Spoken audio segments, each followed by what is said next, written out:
दर्शकों नमस्कार। निवेश कार्यक्रम में आपका बहुत बहुत स्वागत है।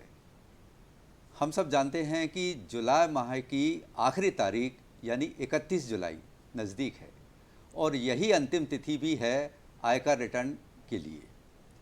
रिटर्न फाइल करना किस तरह से ज़रूरी है, महत्वपूर्ण है और क्या क्या नियम हैं और इसमें लापरवाही के क्या दुष्परिणाम भुगतना पड़ सकते हैं, इसलिए पहले से सचेत होकर हम अपनी जागरूकता के साथ अपने रिटर्न फाइल की ओर आगे कार्रवाई करें, इस विषय पर आज हम बात करने वाले हैं इस कार्यक्रम में। आज हमारा विषय है आयकर और रिटर्न फाइल और संबंधित विषय पर जानकारी देने के लिए आज हमारे साथ स्टूडियो में हैं श्री BM पांडे जी। नमस्ते सर। आपका बहुत बहुत स्वागत है पांडे जी। धन्यवाद। BM पांडे चार्टर्ड अकाउंटेंट हैं। दर्शकों आप भी फ़ोन लाइन के माध्यम से इस कार्यक्रम से जुड़ सकते हैं और आयकर से संबंधित जो भी सवाल करना चाहें, जो भी जिज्ञासा आपकी है, BM पांडे जी फ़ोन पर आपकी जिज्ञासाओं का समाधान करेंगे। नोट कीजिए हमारे फ़ोन नंबर्स 26600049 हमारे यहाँ का टेलीफोन नंबर है और भोपाल का STD कोड है 0755। टोल फ्री नंबर पर भी आप संपर्क कर सकते हैं 1800-233-0040। तैयार हो जाइए फ़ोन करने के लिए। आयकर और रिटर्न से संबंधित जो भी आप जानकारी लेना चाहते हैं सीधे हमें फ़ोन कर सकते हैं। आपके फ़ोन कॉल्स का स्वागत रहेगा। BM पांडे साहब, जैसा कि आज हमने विषय रखा है, अब तो गिने चुने दिन बचे हैं अंतिम तिथि आने में आयकर रिटर्न की, तो इस समय क्या नियम हैं आयकर के और किस तरह से फाइल करना चाहिए, बहुत सारी बातों पर आज हम चर्चा करने वाले हैं। लेकिन हम शुरुआत में चाहते हैं कि दर्शकों तक एक ये सतही तौर पर ये जानकारी पहुंचे कि आयकर क्या है, क्यों महत्वपूर्ण है और इसका देश और सरकार के लिए क्या उपयोग है। आयकर आपकी इनकम से किया हुआ एक टैक्स कलेक्शन है जो जिससे वो अपन जितने भी डेवलपमेंट देश में हम देख रहे हैं वो सारे उसी पैसे से होता है। तो अगर हम ध्यान से देखें तो इसमें ये है कि अगर हम आयकर राइट टाइम पे हम दे रहे हैं, एक सभ्य समाज में अगर हम बात करें तो सभ्य समाज का एक जो प्रिंसिपल है वो प्रिंसिपल यही कहता है कि हमको कुछ कंट्रीब्यूट करना चाहिए और क्योंकि हम कमा रहे हैं तो हमारा एक दायित्व तो बनता है कि हम उसमें कंट्रीब्यूट करें, देश की उन्नति में सहयोग दें। इसमें एक बहुत बड़ा रोल है इनकम टैक्स का। BM पांडे जी, खुशकिस्मत हैं वो लोग जो आयकर दाता हैं। हाँ। क्योंकि वो आयकर के रूप में किसी ना किसी तरह अपना जो भी एक अनुपात है वो योगदान देश के विकास के लिए, देश के लिए दे रहे हैं। ये एक बड़ा पुण्य का कार्य भी है। और सबसे मजे वाली बात यह है कि 6% लोग आयकर भरते हैं। जी जी। और 6% लोग आयकर भरते हैं, हर साल रिटर्न भरते हैं, जिससे पूरी इकोनॉमी चलती है। पूरे रोड डेवलपमेंट जो हम लोग सारे विकास के कार्य, पूरे विकास के कार्य उसी से हो रहे हैं और वो कहीं ना कहीं हमें सुविधा के रूप में लौट कर आता है। लौट के तौर पे आता है। हम जो दे रहे हैं वो हमारी सुविधा बढ़ाता है वो। अच्छा, अब तो खैर वो समय जा चुका है, अब काफ़ी नियम में परिवर्तित हो गए हैं और पारदर्शिता भी बहुत आ गई है। एक समय ऐसा था कि जब आयकर का नाम सुनते ही लोग दाएं बाएं देखने लगते थे, करंट सा लगता था कि अरे यार इनकम टैक्स भरना है, अब कैसे करें, क्या करें, तो बचने की कोशिश करते थे। लेकिन आजकल इस तरह की व्यवस्थाएं हैं कि बहुत ट्रांसपेरेंसी के साथ आप उसमें कुछ छुपा नहीं सकते हैं, आपको ईमानदारी से अपना करना है। तो वो क्या क्या बातें हैं, क्या क्या पेपर्स हैं जो पारदर्शिता के साथ आयकर विभाग को दिखाना चाहिए? वो सारे डॉक्यूमेंट जहाँ पे इनकम टैक्स आपको छूट देता है वो सारे डॉक्यूमेंट आपको कम से कम 7 साल के लिए प्रिजर्व करके रखना चाहिए। अच्छा अच्छा। संभाल के रखना चाहिए। संभाल के रखना चाहिए क्योंकि इस 7 साल या ऐसा होता है, आमतौर पे ये देखा जाता है कि हम लोग क्या करते हैं, हम लोग आज इन्वेस्टमेंट किए, उसके बाद 1 साल हुआ, उस पेपर को हम संभाल के नहीं रखते। हम सोचते हैं टैक्स इस बार का हमारा फाइल हो गया, अब हमको उससे कोई। लेकिन होता क्या है कि आपको नोटिस जो आती है वो इस साल का नहीं आता, वो 4 साल पहले का, 5 साल पहले का। तो उसमें क्या होता है कि पेनाल्टी भी कंपाउंड रेट पे आपके जुड़ जाती है, 300%, 200% पेनाल्टी आप पे जुड़ जाती है। तो ये सब कारण होता है जिसमें वो रिक्वायर्ड डॉक्यूमेंट ना सबमिट करने पे दिक्कत है। मैं आपको माफ कीजिए रोकना चाहूँगा, एक कॉलर हमसे जुड़ चुके हैं, बहुत दूर से ये कॉलर है, हमारे नियमित दर्शक हैं ये, नंद स्वरूप मिश्रा जी, बाराबंकी उत्तर प्रदेश से। हेलो। नमस्कार सर। नमस्कार नंद स्वरूप जी, स्वागत है। जानना चाहता हूँ कि ये आयकर रिटर्न भरने के लिए कौन सा महीना है और समय के पहले अगर हम भरते तो कौन सा लाभ है, लापरवाही में कौन सी हानियां हैं और भरने के पहले कौन कौन सी इसमें सावधानियां हैं, और जो लोग चोरी करते टैक्स नहीं देते उनको कौन सी इसमें मिलेंगी परेशानियाँ? चलिए, आपके एक सवाल में बहुत सारी जिज्ञासाएं हैं। आपने महीना पूछा है तो साहब सावन का महीना है और बस यही इसमें आपको इनकम टैक्स के लिए सचेत होना चाहिए। सचेत होना। बाकी ये पूरी जानकारी चाह रहे हैं कि किस तरह से प्लानिंग होना चाहिए, क्या है। सबसे पहले बल्कि एक महीना नहीं, पूरा आपको 12 महीने मिलते हैं, 12 आयकर महीने पूरा मिलते टाइम हैं, देता है पूरा आपको। टाइम देता है। लेकिन जो लोग हैं आखिरी महीने पर थोड़े से एक्टिव होते हैं, उनके लिए आप क्या संदेश देना चाहेंगे? एक्चुअल क्या है कि हम पूरे साल भर कमाते हैं। हाँ जी। और टैक्स कब भरते हैं? अगले साल भरते हैं। जी हाँ। तो इनकम पे आपका जो आयकर है वो टैक्स किस पे लग रहा है? इनकम पे। इनकम क्या हो रहा है? पूरे साल भर आप कमा रहे हैं। असेसमेंट ईयर और फाइनेंशियल तो ईयर वो असेसमेंट ईयर और प्रीवियस ईयर का कंसेप्ट है। कंसेप्ट है। और दूसरी बात ये कि 31 जुलाई हमारा लास्ट डेट है अगर हम इंडिविजुअल हैं तो। हाँ। और हमारा कोई अगर ऑडिट नहीं हो रहा है, सीए से ऑडिट नहीं हो रहा है, तो हमारा 31 जुलाई लास्ट डेट है जी। लेकिन अगर हम ऑडिट कराते हैं और हम इंडिविजुअल हैं तो उस केस में फिर हमारे जो डेडलाइन है वो 31 जुलाई ना होके 30 सितंबर हो जाता है। अच्छा अच्छा। और दूसरी चीज मजे की बात यह है कि अगर आप टैक्स नहीं भरे तो क्या होता है? तो अच्छी बात है, यहाँ पे आपको अभी बच रहे हैं तो अच्छी बात है, लेकिन जिस समय वो नोटिस भेजेंगे, नहीं बचना तो संभव है ही हाँ, नहीं, बचना मानसिक संभव- रूप से बच जाइए हाँ, आप। मानसिक रूप से आप बच जाइए। लेकिन अगर आप इस तरह से अगर आज चोरी कर रहे हैं, आप टैक्स नहीं भर रहे हैं, तो उस केस में आपको अभी तो आपका समय बहुत अच्छा चलेगा, लेकिन एक 3-4 साल बाद अगर एक नोटिस आ गया तो उसमें 300% की पेनाल्टी भी है इनकम टैक्स के जी, प्रोविजन। जी। तो मतलब अगर आप जो 10,000 में काम कर सकते थे उस पर 300% मल्टीप्लाई कर दीजिए, बताइए, तो आप इतना रुपए आप टैक्स पे करने छोटी सी गलती बहुत भारी पड़ने बहुत वाली भारी है। पड़ जाती बिल्कुल। और सबसे बड़ा बात यह है कि अगर आप 31 जुलाई तक अगर आप फाइल नहीं करते हो, इंडिविजुअल हैं, तो आप ऑडिट करा सकते हैं जो कि बहुत कॉस्टली पड़ता है। नहीं तो इनकम टैक्स में एक प्रोविजन है, उसमें ये कहता है कि अगर 2.5 लाख रुपए तक अगर आपकी इनकम है तो उस पर कोई भी पेनल्टी नहीं लगता। लेकिन 2.5 लाख से 5 लाख तक अगर आपकी इनकम है तो उस पर 1,000 रुपए की पेनल्टी लगती है।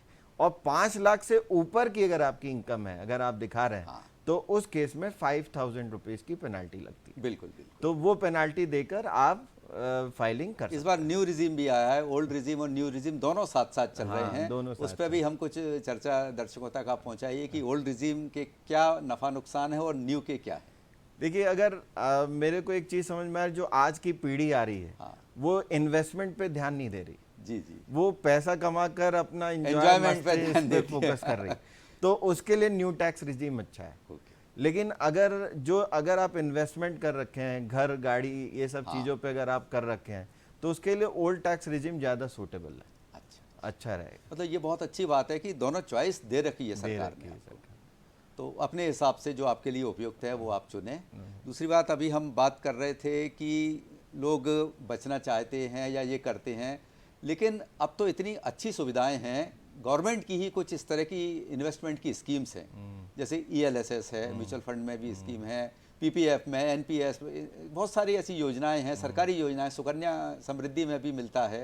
तो उन योजनाओं के बारे में संक्षेप में बताइए कि कहाँ योजना से ये आयकर में छूट का लाभ लिया जा सकता है। ये सब अगर आप इन्वेस्टमेंट कर रहे हैं, जैसे ELS, LIC, ये सब में अगर आप इन्वेस्टमेंट कर रहे हैं तो आपको 1.5 लाख रुपए तक का छूट मिलता है। अच्छा। लेकिन अगर आप NPS में निवेश कर रहे हैं, मतलब इसके अलावा अगर आप नेशनल पेंशन स्कीम के तहत आप निवेश कर रहे हैं, तो उसमें 1.5 लाख के साथ 50,000 रुपए का और छूट है। अच्छा। मतलब 2 लाख रुपए तक चला जाता है। अच्छा। लेकिन बहुत सारे लोगों को अवेयर नहीं है। और दूसरी मजे की बात यह है कि जो गवर्नमेंट एम्प्लॉय है उनको तो 2 लाख रुपए का छूट मिल रहा है। अच्छा। लेकिन आज भी गवर्नमेंट एम्प्लॉय उस 1.5 लाख रुपए का ही छूट लेके बैठा हुआ है। बिल्कुल। हाँ, लेकिन NPS तो इसके बहुत काफ़ी अच्छे फायदे हैं उसके, आपको छूट भी ज़्यादा मिल रही है। और दूसरा ये है कि आपका बुढ़ापा भी संभाल रहा है। बुढ़ापा भी संभाल जब कोई नहीं, मान लीजिए ऐसा है, तो कम से कम NPS आपका ऐसा सहारा है। नहीं, हमको एक पर्सनली लगता है कि अगर 1.5 लाख रुपए तक आप निवेश कर रहे हैं तब तो समझ में आता है कि आप LIC, ELS ये सब चीज़ में आप निवेश करिए। लेकिन मेरे को एक चीज़ समझ में आता है, अगर आप 60 ईयर्स के बाद कुछ पेंशन वेंशन की तरफ आप मूव करना चाहते हैं, और ये सरकार की बड़ी अच्छी नीति है कि हर आदमी के लिए अवेलेबल। बिल्कुल सही। तो अगर आप इसमें निवेश कर रहे हैं तो दोनों चीजें हो रही हैं, इन्वेस्टमेंट भी हो रहा है और टैक्स सेविंग भी हो रहा है। दोनों चीजें हो रही हैं। बिल्कुल, आपको दोनों बेनिफिट एक साथ मिल रहे हैं। और आप लीगली टैक्स सेविंग कर रहे हैं। लीगली टैक्स सेविंग है ना, आपका आत्मबल भी बढ़ा रहेगा और सरकार के अनुसार, नियम के अनुसार आप सेविंग भी कर रहे हैं। सेविंग भी कर रहे हैं। जी, इसके अलावा हम जैसे कि न्यू जनरेशन की आपने बात की, उन पर भी हम बात करेंगे, ओल्ड सीनियर सिटीजन्स पर भी बात करेंगे, लेकिन फ़िलहाल हम दर्शकों को ये कहना चाहेंगे, दर्शकों निवेश कार्यक्रम जारी रहेगा। फ़िलहाल हम आपको जानकारी दे रहे हैं कुछ गुमशुदा व्यक्तियों के बारे में। ये तस्वीर आप देख रहे हैं रंजीत ठाकुर की है। इनकी उम्र 27 साल है, रंग सांवला, चेहरा गोल, कद 5 फीट है, इकहरा बदन है, टी शर्ट जीन्स पहने हैं। ग्राम ओमकारा, सूखी सेवनिया, भोपाल से लापता हैं। अगली तस्वीर है मानसी कुशवाहा, उम्र 13 साल, गोरा रंग है, गोल चेहरा है, कद है 4 फीट, सलवार सूट पहनी है। केसर बस्ती, ओकार, सूखी सेवनिया, भोपाल से गुमशुदा हैं। अगली तस्वीर आपके सामने है सुजाता, इनकी उम्र 20 साल है, गोरा रंग, चेहरा लंबा, कद है 5 फीट, सलवार सूट पहनती हैं। सिद्धनगर, सूखी सेवनिया, भोपाल से लापता हैं। इनके बारे में जानकारी मिलने पर आप इस पते पर संपर्क कर सकते हैं, पुलिस मुख्यालय, अपराध अनुसंधान विभाग, भोपाल। गुमशुदा संबंधी सूचना अब समाप्त हुई। दर्शकों, निवेश कार्यक्रम में आपका पुनः स्वागत है। हम बात कर रहे हैं आयकर और रिटर्न फाइल के बारे में। ब्रेक पर जाने से पहले पांडे जी, हम वही बात कर रहे थे कि न्यू जनरेशन और ओल्ड जो सीनियर सिटीजन, ये कहते हैं कि 20 साल में एक जनरेशन गैप आ जाता है। वो जनरेशन गैप आयकर या करियर के हिसाब से आप किस नज़र से देखते हैं उसको? किस तरह का फ़र्क दोनों में आपको नज़र आता है? देखिए, न्यू टैक्स रिजीम पे बात कर रहे हैं या ओल्ड टैक्स रिजीम पे? आप दोनों पे। Old tax regime senior citizen मान लीजिए, और न्यू टैक्स रिजीम अपने यंगस्टर्स के लिए, जो आपने कहा भी था कि उनके लिए बेटर है। एक पार्ट से अगर मैं एक बात कहूँ तो ऐसा कुछ कंसेप्ट नहीं है। अच्छा, जैसे अगर हम एक बात कहें, जैसे आप 60 इयर्स प्लस चले गए जी, तो 60 इयर्स प्लस चले गए तो आप ज़्यादातर इन्वेस्टमेंट नहीं करते। 80C 80D ये सब से आपको कोई लेना देना नहीं होता। बिल्कुल। एक पेंशन होता है जो आपको हमेशा क्रेडिट हो रहा है। तो उस केस में नेशनल अगर आप देखें तो न्यू स्कीम बहुत बेटर है, उसमें आपकी बहुत ज़्यादा टैक्स सेविंग है। जी जी। लेकिन अगर आप इन्वेस्टमेंट कर रहे हैं, हाँ, तो आप इन्वेस्टमेंट कब कर रहे हैं? इस दौर में कर रहे हैं, 30 35 40 के दौर पे कर रहे हैं, ताकि आप अपना बुढ़ापा को सिक्योर कर सकें। तो उस जगह पे मेरे को जहाँ तक दिखता है वहाँ पे ओल्ड पेंशन स्कीम ज़्यादा अच्छा है। अच्छा अच्छा। वो ज़्यादा बढ़िया है। अच्छा, आजकल ऑनलाइन काफ़ी प्रचलन में है, टैक्स भी आप रिटर्न फाइल भी कर सकते हैं, काफ़ी कुछ है। इनकम टैक्स का एक ऐप है वो, जिसको AIS बोला जाता है। AIS क्या है, और एक क्या आम आदमी AIS के थ्रू उनसे संपर्क कर सकता है? AIS एनुअल इंफॉर्मेशन स्टेटमेंट है। एक्चुअल होता क्या था कि हम एक्चुअल सिनारियो ऐसा था, अगर आप ध्यान से देखें तो होता ये था कि AIS जो है, हम क्या होता था कि हम पैसा कमा रहे होते हो तो सरकार को कुछ पता ही नहीं चलता था। हाँ, लेकिन जो एनुअल इंफॉर्मेशन स्टेटमेंट जो लेकर आए, वो इसलिए लेकर आए कि आपके सारे रिकॉर्ड्स, जो भी SFT ट्रांजैक्शन है, जी जी, वो सारे ट्रांजैक्शन आपको AIS स्टेटमेंट पे दिखता है। मतलब इवन अगर आपके 10 लाख से ऊपर का कोई पैसा आपके खाते में आया है, इवन आपने कैश डिपॉजिट किया है, आपको ब्याज मिला है, ये सारे डिटेल जो कि 26AS नहीं बता पा रहा था, जी, जी। वो यहाँ पे एनुअल इंफॉर्मेशन स्टेटमेंट दे देता है। क्या तो अगर मेरे को अगर ऐसा लग रहा है गवर्नमेंट की जो रणनीति चल रही है, मेनली क्या होता है, टैक्स जो इवेजन होता है वो प्रॉपर्टी पे ज़्यादा होता है। अच्छा, तो अगर ये प्रॉपर्टी से लिंक्ड किए आगे चल के, जैसे अभी हम देख रहे हैं कि प्रॉपर्टी की बेच खरीद में हम पैन कार्ड, आधार कार्ड, ये सब हाँ, अभी से मांगना चालू कर दिए। जी जी, तो अगर ये अगर डायरेक्टली लिंक करते हैं इनकम टैक्स से, तो ये एनुअल इंफॉर्मेशन स्टेटमेंट में एक एक चीज दिखेगा। अच्छा, आपके खाते में कितना पैसा है, कितना ब्याज कमाए, आपने कितना कैश डिपॉजिट किया, किसको ट्रांसफर किया, जी। एक एक चीज ट्रांजैक्शन वहां दिखता है। इवन अगर आप बिजनेस ट्रांजैक्शन कर रहे, होता ये था कि हम क्या करते थे, सैलरी कमा रहे हैं, हाँ। सैलरी इनकम है, साथ में एक बिजनेस भी चला रहे हैं, लेकिन गवर्नमेंट को इसके बारे में पता नहीं है। तो ये पैन कार्ड से लिंक करने का इसका एक फायदा मिला कि एक तो आपका बैंक अकाउंट लिंक हो जाता है पैन कार्ड से, आधार कार्ड ऑलरेडी लिंक्ड है, तो आप जितने भी डीलिंग कर रहे हैं, जो भी आप बिजनेस डीलिंग कर रहे हैं, वो सब आपको एनुअल इंफॉर्मेशन मेरे को आस्था से जुड़ी एक कहावत याद आ रही है। अक्सर लोग कहते हैं, अनुभवी जो वरिष्ठ लोग हैं, कि भाई आप जो कर रहे हो, आप समझ रहे हो छुप के कर रहे हैं, लेकिन ऊपर वाला सब देख रहा सब है, देख उसकी रहा है। नज़र में सब हाँ, है। सब तो देख रहा है। ऊपर वाला वो आपके कर्म देख रहा है, और यहाँ सरकार ये इस ऐप के AIS के जरिए आपके सारे ट्रांजैक्शन सारे पहुंच ट्रांजैक्शन रहे स्क्रूटनी में आ हैं रहे हैं। अधिकारियों तक। तो अगर आप ये सोच रहे हैं कि आप कुछ कर रहे हैं और उनको उनको पता नहीं है, ये आपकी भूल है। जी जी ये आपकी भूल है।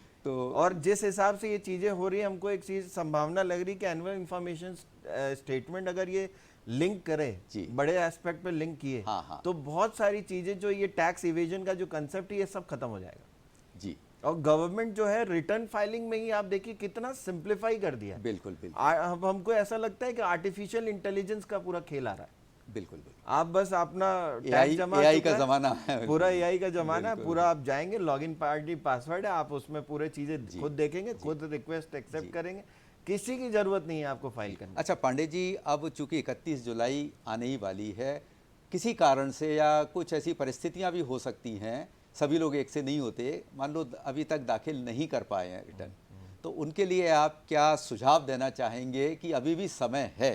बिल्कुल अभी 3 दिन है, 3 दिन बिल्कुल आप फाइल कर लें। किस तरह से, मान लीजिए उनके पास डॉक्यूमेंट्स नहीं है या क्या है, तो वैसे तो बैंक स्टेटमेंट वगैरह आजकल सारा वो पैन का लिंक है, तो सारा कुछ आ जाता है पे। नहीं, मेरे को एक चीज़ समझ, जैसे डॉक्यूमेंट कैसे नहीं है, अगर आप हेल्थ इंश्योरेंस लिए हैं तो आप संभाल के रखे होंगे। बिल्कुल LIC के डॉक्यूमेंट है वो आपके पास है ही। आया। आपकी जो डेली इनकम, आपकी जो इनकम हो रही है, वो सारी डिटेल आपके पास है ही। एक्सपेंसेस आपके सारे एक्सपेंसेस आपके पास सब डिटेल है ही। तो आप इसके थ्रू फाइलिंग कर सकते हैं। जी। अगले 3 दिन में तो जरूर फाइल कर ले, नहीं तो हमको लगता है कि वो 31 के बाद वो आप पे 5,000 रुपए का पानी सर के ऊपर से बहने वाला है। बहने वाला। अच्छा, इस पे पेनल्टी का भी प्रावधान है, मान लीजिए कोई नहीं कर पाता तो पेनल्टी आपने बता ही दिया कि इस तरह के गंभीर परिणाम भुगतने पड़ सकते हैं, तो इसमें कुछ छूट की भी संभावना कोई छूट नजर आती नहीं है? कोई छूट नहीं, कोई आपके एक्सक्यूज नहीं चलने कोई वाले वहाँ पे? एक्सक्यूज नहीं चल रहा है इस बार। तो मेरे को लगता है कि वो डेडलाइन एक्सटेंड भी कर दे तो जी, बड़ी जी। बात। पंडित जी, हम निवेश कार्यक्रम में अक्सर चर्चा करते हैं कि प्लानिंग जो करना चाहिए इन्वेस्टमेंट की, निवेश की, बाकायदा एक योजनाबद्ध तरीके से प्लान करके इन्वेस्टमेंट करिए, वो ज़्यादा बेटर रहता है।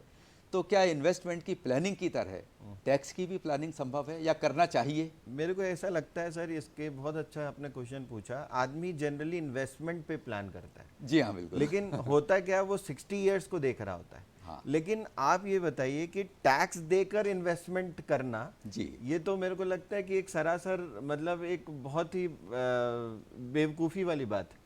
तो मेरे को एक चीज़ समझ में आता है कि टैक्स को बचा कर, आपके पास टैक्स आप बचा तो आपके पास डिस्पोजेबल इनकम ज़्यादा हो गया जी, और डिस्पोजेबल इनकम ज़्यादा है तो फिर आप इन्वेस्टमेंट भी ज़्यादा कर सकते हैं। ज़्यादा कर सकते तो इसलिए क्या है, टैक्सेशन को ध्यान में रखकर आप इन्वेस्टमेंट प्लान करिए। जी जी ये बहुत इंपॉर्टेंट। इसी तरीके से एक छोटा सा मैं आपसे कहना चाहूँगा, जनरली लोग क्या कर रखे हैं, नेशनल पेंशन स्कीम के बारे में नहीं जानते। नहीं जानते। और वो क्या है, LIC, ELS, बैंक वाले पहुंच गए सर, ATC में आपको डिडक्शन मिलेगा, ये मिल, वो तो 1.5 लाख आपका पूरा हो ही जाता है।